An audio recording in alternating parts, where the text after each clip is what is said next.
सुबुंनि गोख्रों खौसे थांखिजों नोंनि आंनि बाथ्राखौ सिफायनानै सुबुं धोरोमनि नेरसोनखौ लानानै फसंफिनगोन सैथो जाथायखौ। गोजोन्थों। सुबुंनि गोख्रों खौसे थांखिजों नोंनि आंनि बाथ्राखौ सिफायनानै सुबुं धोरोमनि नेरसोनखौ लानानै फसंफिनगोन सैथो जाथायखौ।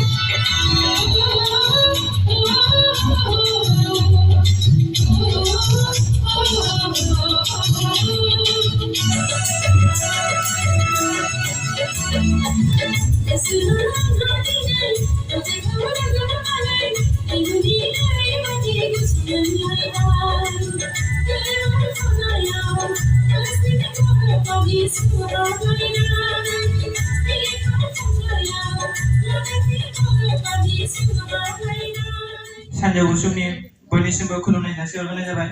आंनि मुङा श्री अनसुला दैमारि। आं BA थार्ड सेमाव फरायो। दिनैनि थुनलाइयारि आयदा बादायलायनायाव मिथिस्लाबै बोनाय बादायलायनायाव आं बाहागो लादों। बे मिथिस्लाबै बादायलायनायाव आंनि खाफालाव गोलैदों बाइक, मटरसाइकेल।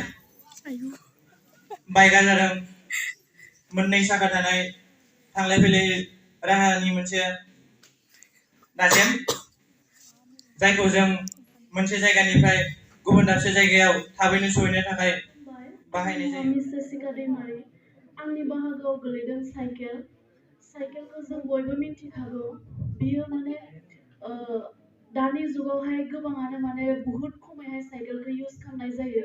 किन्तु जों साइकेलनि थाखाय गोबां गोरिबफोर दं जायफ्रानोखि मटर साइकेल, गारि, कार, बाइक बेफोरबायदि बायनो हाया। बिथांमोना जों बिनि थाखायहाय दिनै गोबां हेल्प मोनगासिनो। बयबो बेखौ माबानाय फुरा ज'साव फैयो आरोना। जौ जौ होनबाय आरो माथो डिसेम्बर फैगौ माबा बोसोर जोबनायनि जों सानसेलाय आरो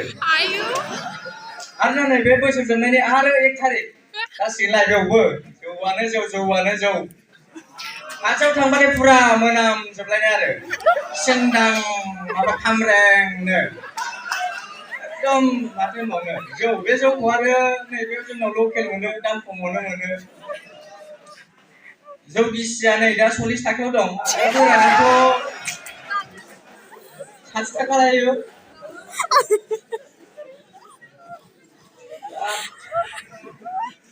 जै लोंबाय होनबाथाय आरो जोंनो दं माने गोजौआव डाइरेक्ट माने मा होनो सोरगोआव माने सोरगो ना फाताल बेखौनो मिथिया रावबो आरोना।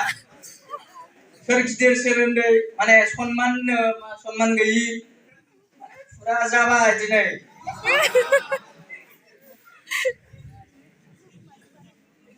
आरो जौआलाय आरो गोथांनो गोजानो माबा माबि फुरा मानसिनि ड्रेस मोखां मानिफ्राय बांसिन गोथां दं, पिंक दं, गोजा दं, गुफुर दं लागायलायथार आरोना।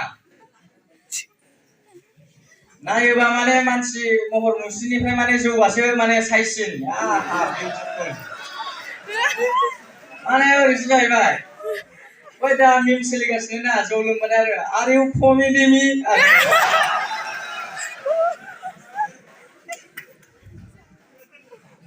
फुरा फ्लाट जायखिया बेखौ लोङोबा बिराद फ्लाट जायो, गोसोआ मोजां मोनो।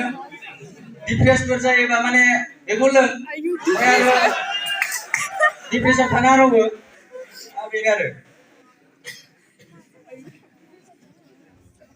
जायखिया बे जौआलाय आरो देहानि गाज्रि, बे बिराद गाज्रि खिन्थु।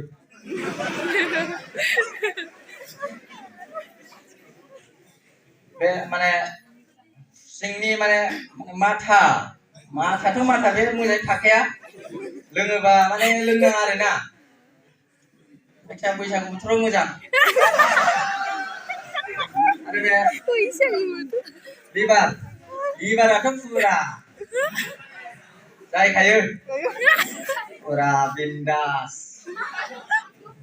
So, Sir Roman, thank you. रोजा साबायखर थाबाय कम्पानिसिम बिथाङानो जोंनि दिनैनि मिथिखायै बुंनाय बादायलायनायनि जोबथा बादायारिमोन। This time I would like to introduce our invited guest, our honorable principal, Dr. Rupanjoli Madam. So I would request to give introduction, please. On behalf of Boro Literary Society, I would like to request to welcome and felicitate with an ROI. Thank you so much. Episode, মই চিনাকি দিব বিচাৰিছো আমাৰ মাজত উপস্থিত আছে political ডিপাৰ্টমেণ্টৰ তেখেত পিপি শৰ্মা ছাৰ তেখেতক মানে নিজৰ চিনাকি দাঙি ধৰিবলৈ অনুৰোধ কৰিলোঁ তেখেত এইচঅডি পলিটিকেল ডিপাৰ্টমেণ্টৰ আৰু আমাৰ অৰ্গেনাইজিং কমিটিৰ পৰা এখন আৰনাইনে তেখেতক সম্বৰ্ধনা জনাবলৈ মই অনুৰোধ কৰিলোঁ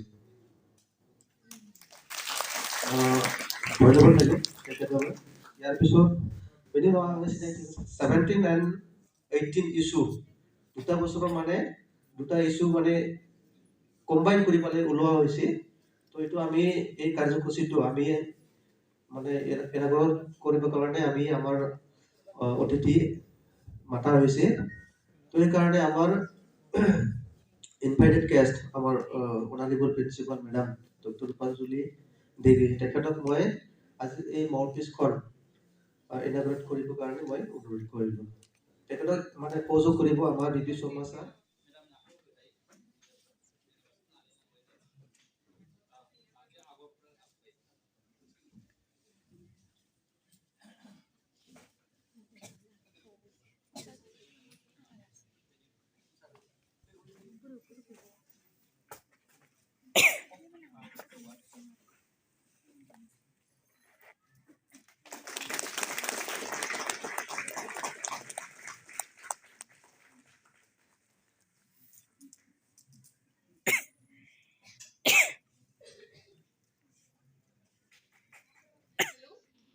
বাহিৰৰ পৰা দেখিলোঁ কেইটামান ল'ৰা ছোৱালী ইমান ধুনীয়াকৈ কাম কৰি আছে শহীদ বেদীবিলাক তেওঁলোকে ঘঁহি ঘঁহি চাফা কৰিছে অৰ্থাৎ এই অনুষ্ঠানটিলৈ তেওঁলোকে আন্তৰিকতাৰে ইনভলভ হৈছে সেই দৃশ্যটো মোৰ খুব ভাল লাগিল তেওঁলোকে হয়তো ঘৰত फरायसालिमानि बारगाव फरायसा बिथांमोन आबौमोन बा आदामोन बिथांमोननिसिम साबायखर बावहरबाय दा बे समाव जोङो जोंनिनो आगुनि बङाइगाव फरायसालिमा बर' थुनलाइयारि गौथुमनि नेहाथारि आब' दिनामणि बसुमतारी बिथांखौ जौसाङाव फैनानै गावनि सिनायथिखौ लाफैनो थाखाय गुरै खावलायहरनाय थाबाय आब'खौ गांसे आर'नाइजों बरायनानै लानो थाखाय आङो गुरै खावलायबाय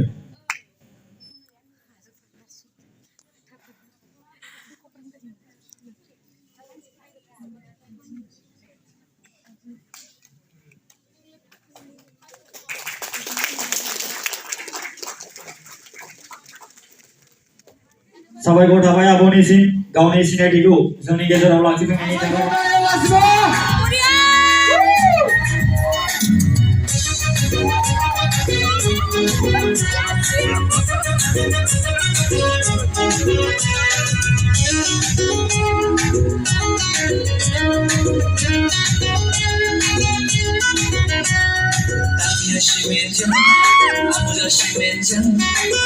Tiger Shimenjan, hasta la building, kushada like night. Tumayan nagsuko, shana.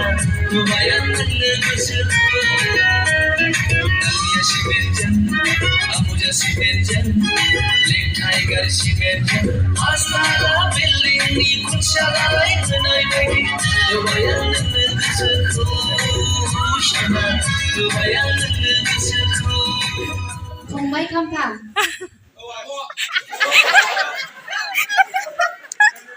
जोंनिफ्राय मोनसे स्पेशल रिक्वेस्ट नोंनिसिम अननानै जाहाथे जोंनि गुरै खावलायनायखौ नेवसियालासे आब्रुथियैनो जाहाथे दोंसे मेथाइजोंब्लाबो दिन्थिलाङो बेखौनो आं रिक्वेस्ट खालामो जुदि नों राजि थारोब्ला लोगोफ्रा खाथियाव थाबोनायफ्रा एसे हेफाजाब होनो हागोन नाथाय मोनसे खोथा उनाव थानो मोननाय नङा एसे सिगाङाव थाबैनांगोन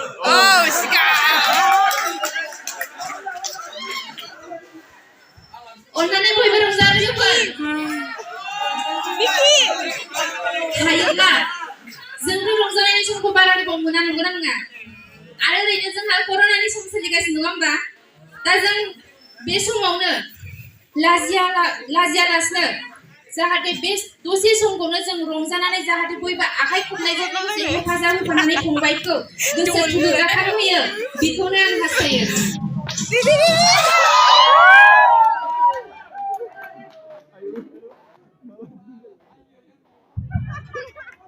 बयबो रंजाफानो रेडि ना बयनिबो गोसोआ दुम दुम जानानै दं ना बयबो गसंनानै रंजाफानो नाजाबो जोंना रंजानायनि समा दान्दिसेल'सै जोंनाबा रेडि ना मिउजिक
कलेजनिफ्राय ओंखारनानै बाव बेरायफैबाय ना फनाव बेरायफैलायबाय ना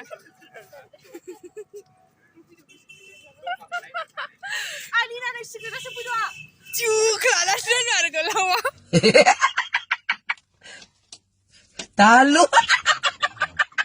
बिराद गाजा खानखायो र' नोङो र' नोंखौ बसनो खोन्था हरगोन आङो जौ लोंनो होननानै Sorry. मायाव बियो मिनिया आंनि मिनिनायखौ खेबगासिनो खोमा आंखौनो लानायानो आङो गावनि लेखाखौ होबाय आरो दस्राखौ लानाय खिन्थागासिनो सानसाइन थोबाय सानाव खुलियो नामा बियो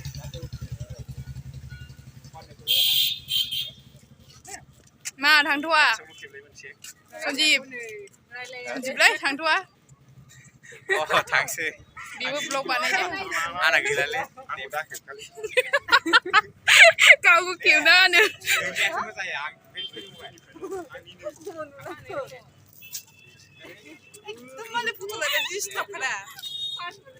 मालाय फट' लानो डिस्टार्ब फन हरनाबो सानसे बे कलेजाव फैदोंमोन